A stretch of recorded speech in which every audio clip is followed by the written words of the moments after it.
Welcome students.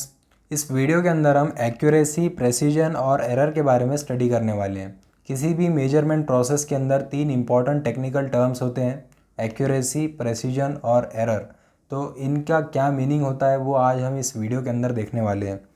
Physics is a science based on observations and experiments. Observations of various physical quantities are made during an experiment.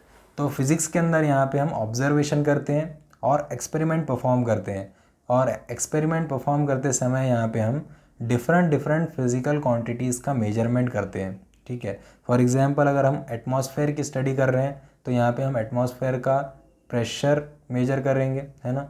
Atmospheric pressure measure करेंगे, temperature measure करेंगे, wind velocity major करेंगे, humidity measure करेंगे। Different यहाँ पे parameters जो भी रहेंगे, जो भी फिजिकल क्वांटिटीज़ रहेंगे, उनका हमको यहाँ पे मेजरमेंट परफॉर्म करना पड़ेगा, है ना। तो फिज़िक्स के अंदर हम ऑब्जर्वेशन करते हैं, एक्सपेरिमेंट करते हैं और फिज़िकल क्वांटिटीज़ का मेजरमेंट परफॉर्म करते हैं। अब ये जो मेजरमेंट होता है, हमारा जो मेजरमेंट होता है, हो सकता है कि वो एक्यूरेट है। एक्यूरेट मतलब measured values are same as the true values. हमने जो मेजरमेंट परफॉर्म किया है उससे जो हमको मेजर्ड वैल्यूज़ मिले हैं वो ट्रू वैल्यूज़ के इक्वल है ना। तो ये जो हमारा मेजरमेंट है ये क्या हो जाएगा, एक्यूरेट। तो ये एक्यूरेट हो सकता है। तो यहाँ पे हमको एक्यूरेसी एक टर्म यहाँ पे डिफाइन करना पड़ेगा। Accuracy of a measurement is a measure of how close a measured value is to the actual value of that quantity। तो आपकी measured value ट्रू वैल्यू या फिर एक्चुअल वैल्यू के कितना क्लोज है, ये हमको एक्यूरेसी टर्म दिखाएगा। दीज मेजरमेंट्स में बी प्रिसाइज, हो सकता है कि आपके जो मेजरमेंट है वो प्रिसाइज हो, meaning that multiple measurements give nearly identical values.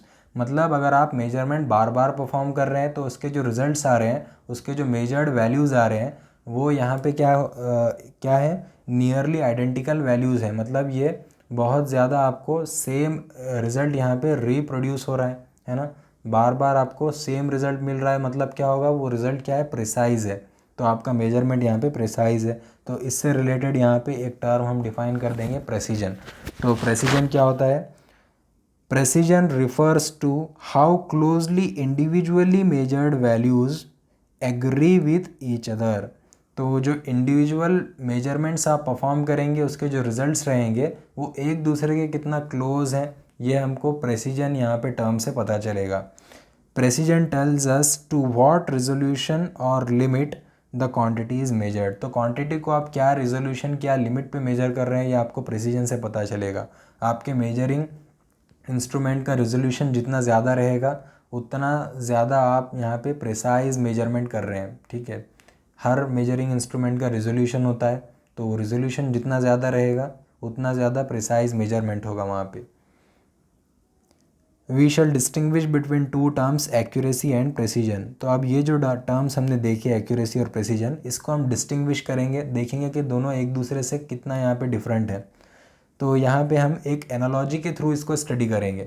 किस एनालॉजी का यूज़ करेंगे, टारगेट प्रैक्टिस होती है ना, यहाँ पे टारगेट को हिट करते हैं। हमारा एम क्या होता है कि टारगेट के सेंटर में हिट करना है हमको। ठीक है, तो जो सेंटर रहेगा यहाँ पे, इसको हम एनालॉजी क्या देंगे, हमारे जो मेजरमेंट प्रोसेस है उसकी जो ट्रू वैल्यू है, जो एक्चुअल वैल्यू है, वो यहाँ पे हमारा टारगेट रहेगा सेंटर के अंदर।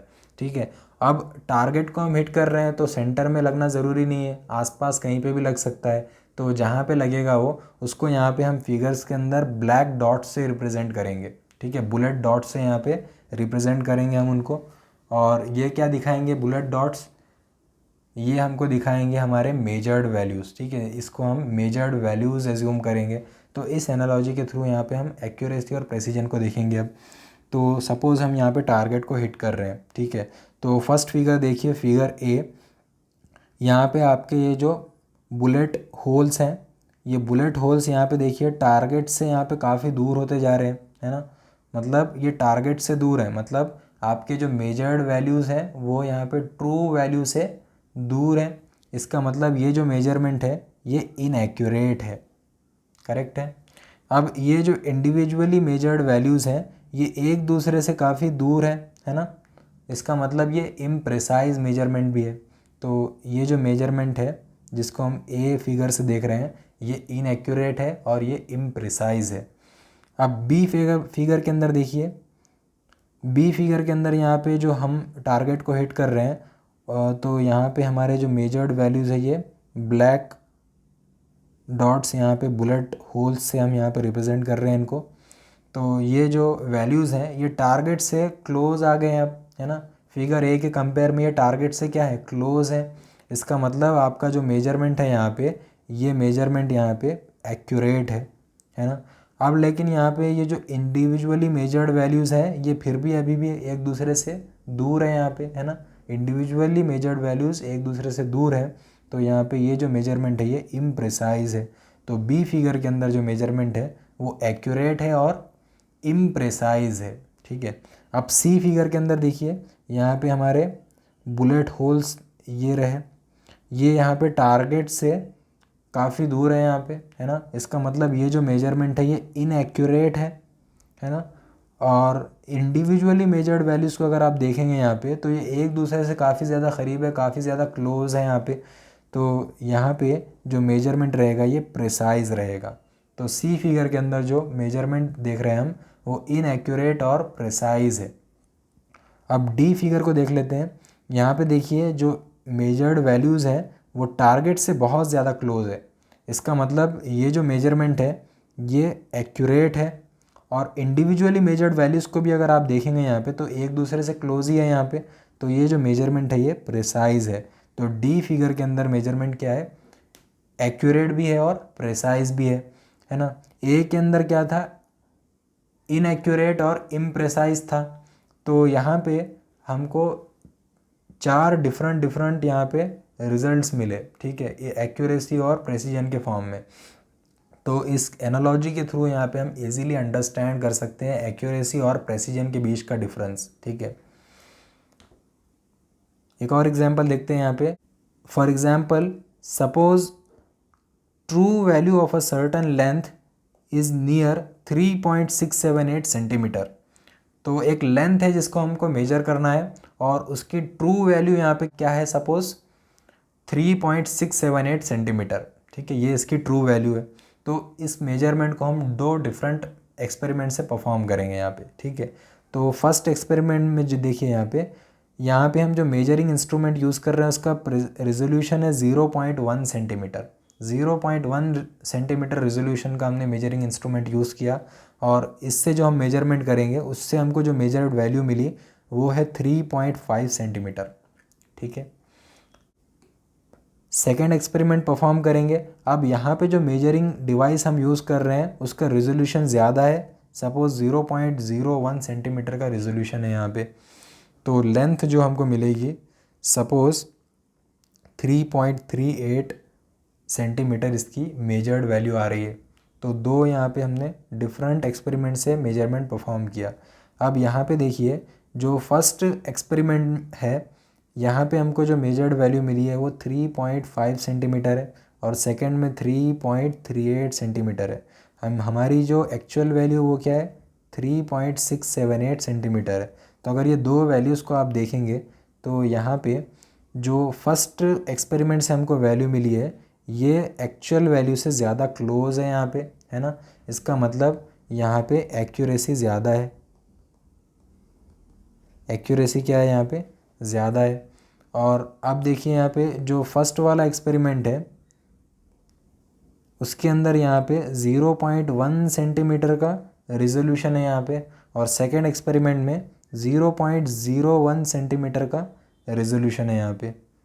तो ज़्यादा ग्रेटर रिजोल्यूशन कहाँ मिल रहा है आपको, यहाँ पे ज़्यादा प्रेसिजन कहाँ मिलेगा, ये 0.01 सेंटीमीटर वाले में आपको यहाँ पे प्रेसिजन ज़्यादा मिलेगा, यहाँ पे प्रेसिजन ग्रेटर है, ठीक है। तो यहाँ पे देखिए the first experiment has more accuracy but less precision, है ना। फर्स्ट की एक्यूरेसी ज़्यादा है और प्रेसिजन कम है, while the second measurement is less accurate but more precise।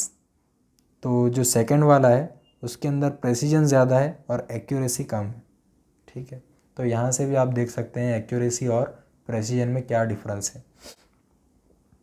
The goal of observer should be to get accurate as well as precise measurement. तो कोई भी ऑब्जर्वर चाहेगा कि जो मेजरमेंट परफॉर्म हो रहा है वो एक्यूरेट और प्रिसाइज दोनों हो, यहाँ पे अच्छा यहाँ पे मेजरमेंट परफॉर्म हो। The result of every measurement by any measuring instrument contains some uncertainty. This uncertainty is called error. तो हमारा तो गोल है कि एक्यूरेट और प्रिसाइज मेजरमेंट हमको परफॉर्म करना है, लेकिन यहाँ पे जो मेजरमेंट प्रोसेस होता है, हर मेजरमेंट प्रोसेस किसी भी आप मेजरिंग इंस्ट्रूमेंट से चाहे परफॉर्म कर लें, यहाँ पे कुछ अनसर्टेनिटी होती है और ये अनसर्टेनिटी को हम कहते हैं एरर। एग्जैक्टली एक्यूरेट और एग्जैक्टली प्रिसाइज मेजरमेंट हम यहाँ पे परफॉर्म नहीं कर पाते हैं, कुछ ना कुछ यहाँ पे एरर होता ही है। एरर क्या होगा यहाँ पे? Error of measurement is the difference between the true value and the measured value of a quantity. तो ट्रू वैल्यू जो एक्चुअल वैल्यू है क्वांटिटी की, उसमें से अगर आप यहाँ पे मेजर्ड वैल्यू को माइनस कर देंगे तो ये एरर मिलेगा आपको, है ना। अगर आपकी जो मेजर्ड वैल्यू है वो यहाँ पे ट्रू वैल्यू से ज़्यादा है तो एरर क्या आएगा यहाँ पे? एरर यहाँ पे नेगेटिव आएगा। अगर आपकी मेजर्ड वैल्यू कम है, ट्रू वैल्यू यहाँ पे ज़्यादा है, तो जो एरर आएगा वो यहाँ पे क्या रहेगा? पॉजिटिव रहेगा। तो ये होता है यहाँ पे पॉजिटिव और नेगेटिव एरर, ठीक है, ये आपको याद रखना है। तो ये 3 टर्म्स हमने देखे। अब ये जो एरर है इसके लिए देखते हैं आगे। Possible uncertainties in an observation में arise due to following reasons. तो ये जो अनसर्टेनिटीज़ होते हैं मेजरमेंट के अंदर, इनके कुछ यहाँ पे रीजंस हो सकते हैं, यहाँ पे इनलिस्ट किए हुए हैं। Quality of the instrument used, जो आप इंस्ट्रूमेंट यूज़ कर रहे हैं उसकी क्वालिटी से कोई दिक्कत है, आपके इंस्ट्रूमेंट से रिलेटेड कोई दिक्कत है। Skill of the person doing the experiment, जो पर्सन एक्सपेरिमेंट परफॉर्म कर रहा है उसका स्किल लिमिटेशन है ना, ये भी हो सकता है एरर का cause. The method used for measurement, measurement के मेथड पे भी डिपेंड करता है आपका एरर।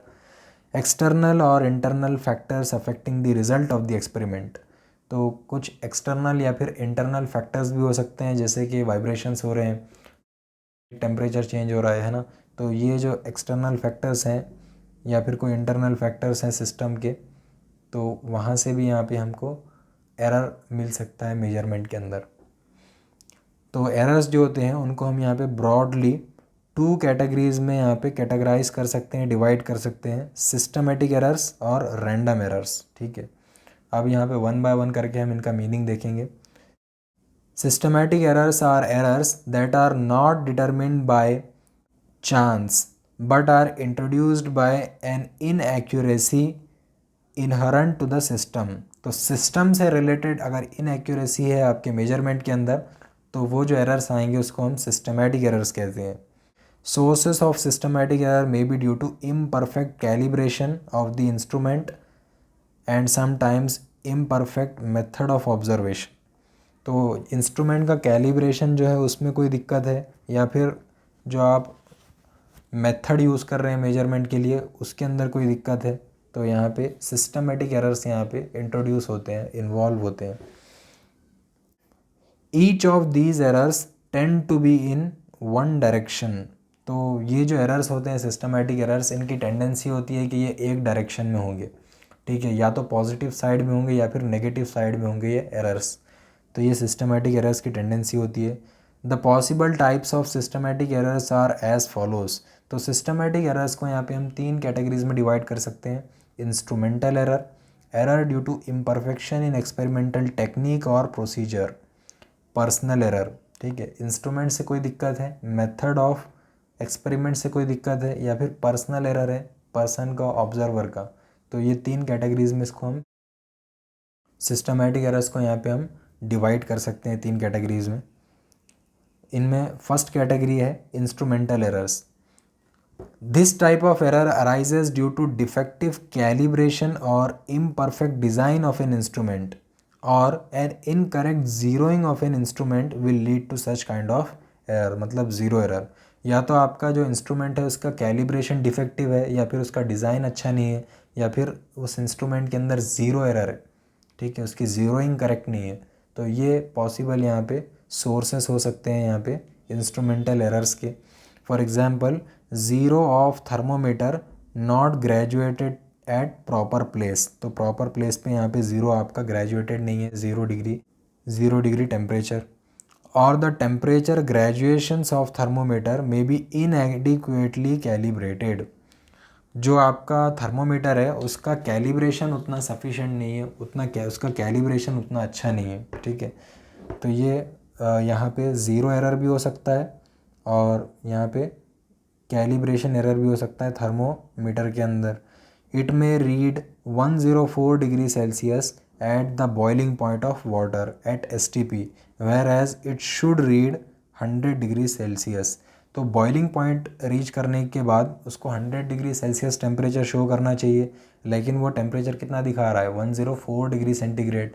मतलब उसका कैलिब्रेशन डिफेक्टिव है यहाँ पे थर्मोमीटर का, ठीक है। ये है आपका थर्मोमीटर। तो यहाँ पे देखिए इसका जो ये ज़ीरो प्लेस है, ये अगर प्रॉपर प्लेस में नहीं है तो यहाँ पे इसका ज़ीरो एरर हो सकता है थर्मोमीटर के अंदर। या फिर ये अगर 100 डिग्री सेल्सियस पे बॉइलिंग पॉइंट नहीं दिखा रहा है ना, 100 से कम या फिर 100 से ज़्यादा पे दिखा रहा है, तो उसका जो कैलिब्रेशन है वो इनएडिक्वेट है, इनसफिशिएंट है। तो कैलिब्रेशन उसका डिफेक्टिव है यहाँ पे। और एक एग्जांपल यहाँ पे, the weight balance already indicating some value instead of showing zero. तो ज़ीरो शो करने के बजाय कुछ और शो कर रहा है, कब, when no load is kept on it. तो आप यहाँ पे कुछ लोड भी नहीं रख रहे हैं, फिर भी यहाँ पे क्या हो रहा है, सपोज़ यहाँ पे ज़ीरो की जगह या कुछ और वैल्यू यहाँ पे शो कर रहा है, ठीक है। तो आपका जो ज़ीरो एरर है वो यहाँ पे हो सकता है वेइंग मशीन के अंदर या फिर बीम बैलेंस या फिर स्प्रिंग बैलेंस के अंदर, है ना। तो ये भी क्या है, एक ज़ीरो एरर है। और एक example, ammeter showing a value of current when not connected in the circuit. तो सर्किट में हमने कनेक्ट नहीं किया एम मीटर को, लेकिन फिर भी यहाँ पे ये कुछ ना कुछ वैल्यू शो कर रहा है करंट की, ठीक है। तो ये भी यहाँ पे एक ज़ीरो एरर है। एक और एग्जांपल यहाँ पे, in a vernier calliper the zero mark of vernier scale may not coincide with zero mark of main scale. तो ये भी यहाँ पे एक ज़ीरो एरर है। तो वर्नियर कैलिपर का यहाँ पे स्कीमेटिक डायग्राम दिया हुआ है। तो इसके अंदर देखिए ये वाला जो पार्ट है, यहाँ पे ये मूवेबल है, ये यहाँ पे वर्नियर स्केल है, ठीक है। ये दो जॉस के साथ यहाँ पे वर्नियर स्केल अटैच्ड है और ये यहाँ पे ऐसे हॉरिजॉन्टल डायरेक्शन में यहाँ पे स्लाइड कर सकता है, ठीक है। तो ये स्लाइड करके हम यहाँ पे क्या करेंगे, ये ज़ीरो और ज़ीरो को यहाँ पे मैच करवाएंगे। कौन सा, ये देखिए यहाँ पे वर्नियर स्केल पे ज़ीरो रीडिंग है और मेन स्केल पे ज़ीरो रीडिंग है। तो इसको हम यहाँ पे स्लाइड करके यहाँ पे मैच करा देंगे। तो अगर यहाँ पे ज़ीरो ज़ीरो मैच नहीं होता है, ज़ीरो ज़ीरो मार्क मैच नहीं हो रहा है, तो यहाँ पे ज़ीरो एरर आपके वर्नियर कैलिपर के अंदर इन्वॉल्व है। तो ये एक इंस्ट्रूमेंटल एरर है यहाँ पे, ठीक है। अ मीटर स्केल में B Warne of at the end. तो एंड पे मीटर स्केल का जो ग्रेजुएशन है वो मिट गया है या फिर वो वहाँ से थोड़ा सा टूट गई है, ठीक है। तो ये आपके इंस्ट्रूमेंट का प्रॉब्लम है, तो ये भी यहाँ पे एक इंस्ट्रूमेंटल एरर है। अब सेकेंड टाइप का जो सिस्टमेटिक एरर है वो देखेंगे हम, error due to imperfection in experimental technique और प्रोसीजर। आपका जो मेथड ऑफ मेजरमेंट है, जो मेथड ऑफ एक्सपेरिमेंटेशन है, उसके अंदर इम्परफेक्शन है यहाँ पे। तो ये कैसे हो सकता है, defective setting of an instrument की सेटिंग अगर यहाँ पे उसके अंदर कोई दिक्कत है तो उसकी वजह से यहाँ पे हमको एरर इंट्रोड्यूस हो सकता है। For example, measured volume of a liquid in a graduated tube will be inaccurate if the tube is not held vertical, ठीक है। तो सपोज़ एक ट्यूब है, उसके अंदर लिक्विड है, उसका आपको यहाँ पे वॉल्यूम मेजर करना है। तो ये ट्यूब के अंदर तो ये ट्यूब के ऊपर सपोज़ ग्रेजुएशंस है यहाँ पे, तो आप देख सकते हैं यहाँ पे ट्यूब के ऊपर यहाँ पे ग्रेजुएशंस मार्क किए हुए। तो ये देख सकते हैं आप यहाँ पे ट्यूब के ऊपर यहाँ पे ग्रेजुएशंस मार्क किए हुए हैं और यहाँ पे आपको ये ग्रेजुएशंस के थ्रू यहाँ पे लिक्विड का यहाँ पे लेवल दिखेगा, ठीक है। तो ये जो लेवल रहेगा ये ग्रेजुएशन से देख के आप यहाँ पे मेजर करेंगे और यहाँ से आपको वॉल्यूम आप यहाँ पे इसका कैलकुलेट कर सकते हैं। अगर आप यहाँ पे ट्यूब को वर्टिकल नहीं पकड़ेंगे तो यहाँ पे लेवल कुछ डिफरेंट दिखाएगा। ये देखिए यहाँ तक लेवल और इस वे में यहाँ पे ये आगे रीडिंग, तो यहाँ पे लेवल क्या हो जाएगा, डिफरेंट हो जाएगा। तो आप यहाँ पे ट्यूब को वर्टिकल नहीं रख रहे हैं, मतलब आपकी जो एक्सपेरिमेंटल टेक्निक है उसके अंदर दिक्कत है, मेथड ऑफ एक्सपेरिमेंटेशन में यहाँ पे थोड़ा सा दिक्कत है, तो उसके रिलेटेड यहाँ पे एरर इंट्रोड्यूस हो जाएगा। ये रहेगा error due to imperfection in experimental technique और प्रोसीजर। एक और example, to determine the temperature of human body, a thermometer placed under the armpit will always give a temperature lower than the actual value of the body temperature। तो ये भी experimental technique के अंदर दिक्कत है। अगर आप आर्म पिट के अंदर यहाँ पे अगर टेम्परेचर मेजर कर रहे हैं तो यहाँ पे ये इतना ज़्यादा एक्यूरेट नहीं होगा, है ना। अगर आप फोर हेड के ऊपर यहाँ पे टेम्परेचर देखेंगे तो उतना ज़्यादा एक्यूरेट नहीं होगा, क्योंकि ये बॉडी के एक्सटर्नल यहाँ पे पार्ट्स हैं, तो ये एटमॉस्फेयर के लिए ओपन है यहाँ पे, तो यहाँ पे हमको करेक्ट मेजरमेंट, उतना ज़्यादा एक्यूरेट मेजरमेंट नहीं मिल सकता। उसके बजाय अगर हम यहाँ पे ओरल वे से अगर हम यहाँ पे थर्मोमीटर से टेम्परेचर चेक करेंगे तो ये ओरल वे जो हो गया ये बॉडी के इंटरनल टेम्परेचर को दिखाएगा, तो यहाँ पे ज़्यादा हमको यहाँ पे एक्यूरेसी मिल सकती है, यहाँ पे एरर कम हो सकता है। तो एक्सपेरिमेंटल टेक्निक आप सही यूज़ नहीं कर रहे हैं, आर्म पिट के अंदर टेम्परेचर देख रहे हैं, तो ये इससे यहाँ पे एरर इंट्रोड्यूस हो गया है ना। तो ये एक टाइप है सिस्टमेटिक एरर का एक्सपेरिमेंटल टेक्निक से रिलेटेड। अब देखेंगे यहाँ पे हम personal error, third type of systematic error. Personal error कैसे हो सकता है? Such errors are introduce due to fault of the observer. तो ये जो एरर्स रहेंगे ये ऑब्जर्वर के फॉल्ट से इंट्रोड्यूस होते हैं। Bias of the observer, carelessness in taking observations etcetera could result in such errors. तो यहाँ पे ऑब्जर्वर से रिलेटेड जो दिक्कत है सारी की सारी पर्सनल एरर के अंदर आती है ये, ठीक है। For example, while measuring the length of an object with a ruler, it is necessary to look at the ruler from directly above. If the observer looks at it from an angle, the measured length will be wrong due to parallax। ठीक है, अगर आपको length major करना है किसी object की तो आपको डायरेक्टली टॉप से देखना पड़ेगा, तो आपको वहाँ पे एक्यूरेट रीडिंग मिल सकती है। अगर आप एक एंगल से वहाँ पे देखेंगे तो वहाँ पे पैरालैक्स की वजह से एरर इंट्रोड्यूस हो जाएगा। पैरालैक्स क्या होता है? Apparent change in position of the object due to change in position of the observer. आपके ऑब्जर्वर की पोजीशन चेंज हो रही है, एंगल चेंज कर रहा है, तो यहाँ पे ऑब्जेक्ट की पोजीशन चेंज होती हुई नज़र आएगी, हालांकि चेंज नहीं है, एपरेंट चेंज रहेगा वो। तो उसकी वजह से यहाँ पे पर्सन क्या करेगा? एरर इंट्रोड्यूस कर देगा यहाँ पे मेजरमेंट के अंदर। तो ये देखिए, सपोज़ यहाँ पे ये जो स्केल है, यहाँ आप इससे मेजरमेंट परफॉर्म कर रहे हैं, यहाँ पे एग्जैक्टली फ्रॉम टॉप से देख रहे हैं, डायरेक्टली फ्रॉम टॉप से देख रहे हैं, तो यहाँ पे जो मेजरमेंट रहेगा ये थोड़ा सा एक्यूरेट रहेगा। अगर यहाँ पे आप राइट साइड से अगर देखेंगे, ठीक है, तो यहाँ पे देखिए आपका जो मेजरमेंट रहेगा यहाँ पे पैरालैक्स एरर आ सकता है यहाँ पे, ठीक है। और अगर आप यहाँ पे लेफ़्ट साइड से देख रहे हैं तो लेफ़्ट साइड से भी अगर आप देखेंगे तो यहाँ पे पैरालैक्स एरर इंट्रोड्यूस हो सकता है, ठीक है। तो ये था पर्सनल एरर, ठीक है। तो ये थे सिस्टमेटिक एरर्स, तीन टाइप्स देखे हमने। For a given setup, systematic errors can be minimised by using correct instrument, following proper experimental procedure and removing personal bias as far as possible. तो जो उसके सोर्सेस हैं सिस्टमेटिक एरर्स के, instrument एक source है तो करेक्ट इंस्ट्रूमेंट यूज़ करना चाहिए। एक्सपेरिमेंटल प्रोसीजर में जो इम्परफेक्शन है वो एक सोर्स है तो उसको प्रॉपर करना चाहिए। और जो पर्सनल बायस है ऑब्जर्वर का, तो वो पर्सनल एरर को यहाँ पे रिमूव करना चाहिए, ठीक है। इससे यहाँ पे हम सिस्टमेटिक एरर्स को यहाँ पे मिनिमाइज़ कर सकते हैं। तो सिस्टमेटिक एरर्स मिनिमाइजेबल है। अब सेकेंड टाइप देखेंगे हम सिस्टमेटिक एरर्स के बाद, रैंडम एरर्स। रैंडम एरर्स क्या होते हैं? Random errors are those errors which occur irregularly and hence are random with respect to sign and size. Random errors जो है ये इर्रेगुलर होते हैं, ये सिस्टमेटिक नहीं होते हैं, ये इर्रेगुलरली आते हैं, रैंडम होते हैं एरर्स, और इनका साइज़ कम ज़्यादा हो सकता है और इनकी साइन कुछ भी हो सकती है। सिस्टमेटिक एरर्स जो थे वो टेंड करते थे कि एक डायरेक्शन में रहेंगे, पॉजिटिव है तो पॉजिटिव के साइड में वो टेंड करते थे, और अगर नेगेटिव है तो नेगेटिव साइड में वो टेंड करते थे, तो उनकी कुछ टेंडेंसी रहती थी। लेकिन जो रैंडम एरर्स होते हैं उनका साइन पॉजिटिव नेगेटिव कुछ भी हो सकता है, या रैंडम होते हैं, ये इर्रेगुलर यहाँ पे एरर्स होते हैं। These are the errors which are introduced even after following all the procedures to minimize systematic errors. Systematic errors को मिनिमाइज़ करने के लिए आपने सारी कोशिशें कर ली, उसके बाद भी जो एरर्स बच जाते हैं ये होते हैं रैंडम एरर्स, ठीक है।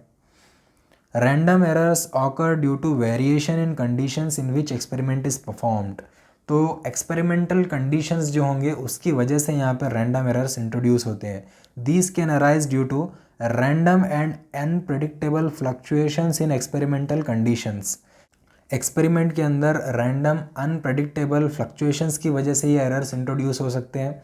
For example unpredictable fluctuations in temperature during an experiment. Experiment के दौरान टेम्परेचर चेंज हो रहा है।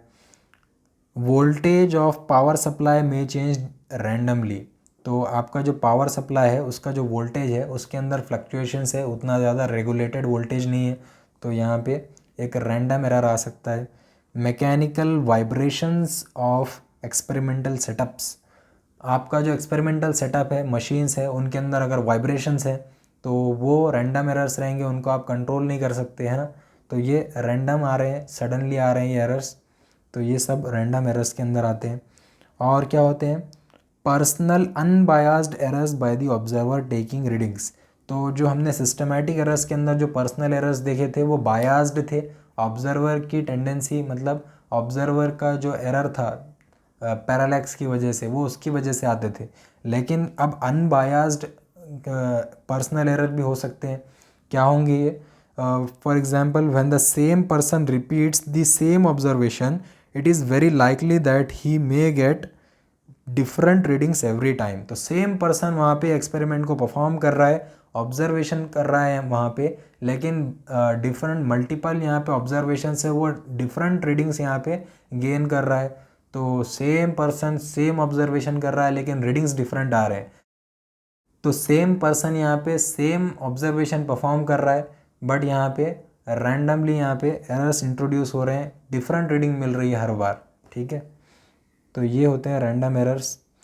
These type of errors may be positive और नेगेटिव। तो ये पॉजिटिव भी हो सकते हैं, नेगेटिव भी हो सकते हैं। जो आपके सिस्टमेटिक एरर्स थे उनकी टेंडेंसी थी एक साइन रखने की, लेकिन जो रैंडम एरर्स होते हैं ये साइन और साइज के, मतलब इनका जो साइन और साइज होता है ये कुछ भी हो सकता है। These errors cannot be eliminated completely, but we can minimize them by repeated observations and taking their mean और average। तो ये जो रैंडम एरर्स होते हैं ये हमारे कंट्रोल में नहीं होते उतने ज़्यादा, हम इनको कम्प्लीटली एलिमिनेट नहीं कर सकते हैं, लेकिन हम इनको मिनिमाइज़ कर सकते हैं।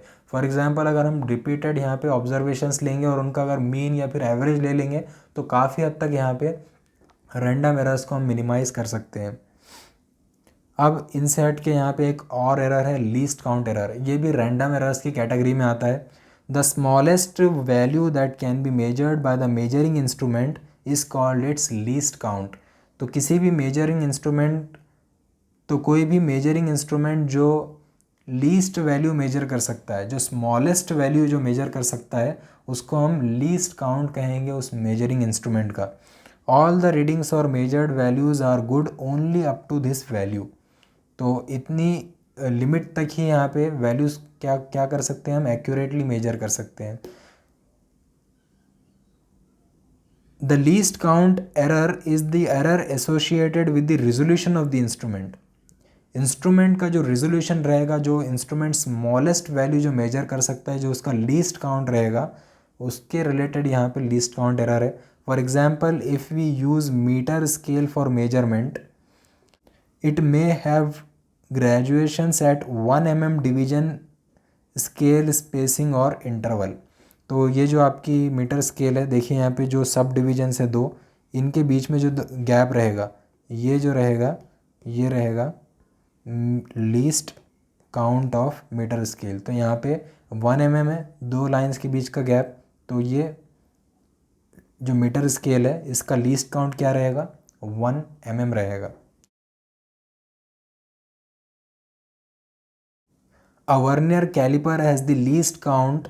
वर्नियर कैलिपर का लीस्ट काउंट कितना है, 0.01 centimetre. A spherometer may have a least count 0.001 centimetre. तो वर्नियर कैलिपर का रिजोल्यूशन मीटर स्केल से ज़्यादा है ना। 1 mm था मीटर स्केल का, 0.1 mm है वर्नियर कैलिपर का, और स्फेरोमीटर का देखेंगे तो 0.001 सेंटीमीटर मतलब 0.01 mm है इसका रिजोल्यूशन। ठीक है, तो यहाँ पे जो लीस्ट काउंट एरर रहेगा वो स्फेरोमीटर में कम रहेगा, वर्नियर कैलिपर में उससे थोड़ा ज़्यादा रहेगा, और मीटर स्केल में उससे भी ज़्यादा रहेगा। ठीक है, तो लीस्ट काउंट की वैल्यू कम से कम होना चाहिए, तो लीस्ट काउंट एरर बहुत कम होगा, कम से कम होगा। Least count error belongs to the category of random errors but within a limited size it occurs with both systematic and random errors. तो ये वैसे तो रैंडम एरर्स की कैटेगरी में आता है, लेकिन एक लिमिटेड साइज़ में इसको हम सिस्टमैटिक एरर्स में भी काउंट कर सकते हैं। जैसे कि अगर लीस्ट काउंट है मेजरिंग इंस्ट्रूमेंट में, लेकिन जो पर्सन है वो लीस्ट काउंट की वजह से वहाँ पे और ज़्यादा एरर कर रहा है ना, तो सिस्टमैटिक एरर भी यहाँ पे इंट्रोड्यूस हो गया। अगर वो जो आपका इंस्ट्रूमेंट है उसके ज़ीरो में अगर कुछ प्रॉब्लम है, उसके अंदर ज़ीरो एरर है, तो वहाँ पे भी लीस्ट काउंट का इफेक्ट आ जाता है। तो within a limited size ये सिस्टमैटिक और रैंडम दोनों एरर्स में आ जाता है least count error. Using instruments of higher precision improving experimental techniques we can reduce the least count error. तो हाइयर प्रिसीजन का इंस्ट्रूमेंट यूज़ करेंगे हम, तो वहाँ पे हमारा लीस्ट काउंट एरर क्या रहेगा, कम रहेगा।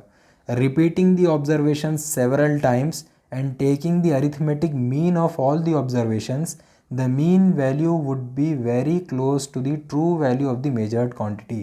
तो ज़्यादा number of times experiment perform करके यहाँ पे हम अगर उन मेजरमेंट के वैल्यूज़ का अगर अरिथमेटिक मीन ले लेंगे, तो वो जो एरर रहेगा वो काफ़ी ज़्यादा अब यहाँ पे कम हो जाएगा। लीस्ट काउंट का एरर यहाँ पे हम कम कर सकते हैं। ठीक है, तो स्टूडेंट्स ये वीडियो के अंदर हमने देखा कि एक्यूरेसी, प्रेसिजन और एरर्स का क्या मीनिंग होता है, एरर के डिफरेंट टाइप्स क्या हैं। आई होप ये वीडियो यूज़फुल था। अगर आपको वीडियो पसंद आया तो ज़रूर से लाइक कीजिए, फ्रेंड्स के साथ शेयर कीजिए, चैनल को सब्सक्राइब कीजिए। हम मिलते हैं अगले वीडियो में। Good bye.